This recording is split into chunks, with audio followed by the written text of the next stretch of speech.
যেন না হয়। বর্তমান বাস্তবতায় ৫ আগস্টের আগে ফিরে তাকানোর সুযোগ নেই। ৫ই আগস্টে ফিরে যাওয়ার পরেই কারণ নেই আমাদের হিংসা, প্রতিশোধ, প্রতিহিংসা।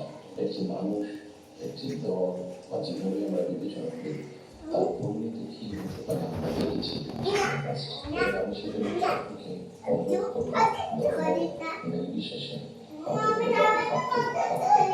কিন্তু আমরা যদি চেষ্টা করি সেই মতপার্থক্যকে আলোচনার মাধ্যমে সেটি অনেক সমস্যার সমাধান আমরা বের করে আনতে সক্ষম হই, কিন্তু কোনোভাবেই সেটি মত এগিয়ে চলে না যায়। তারেক রহমান বলেন, কর্মসংস্থানের মাধ্যমে দেশকে এগিয়ে নিতে না পারলে সব অর্জন ধ্বংস হয়ে যাবে। যে কোনো মূল্যে দেশকে গণতান্ত্রিক ধারায় রাখতে হবে। জবাবদিহিতা নিশ্চিতের উপর জোর দেন তারেক রহমান।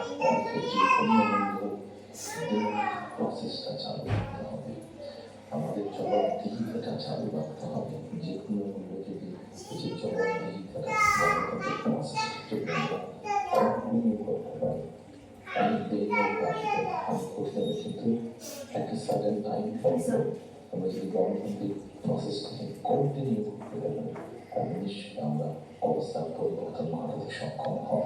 দেশ পুনর্গঠনে সাংবাদিকরা দায়িত্বশীল ভূমিকা পালন করবে বলে প্রত্যাশা করেন বিএনপি চেয়ারম্যান তারেক রহমান।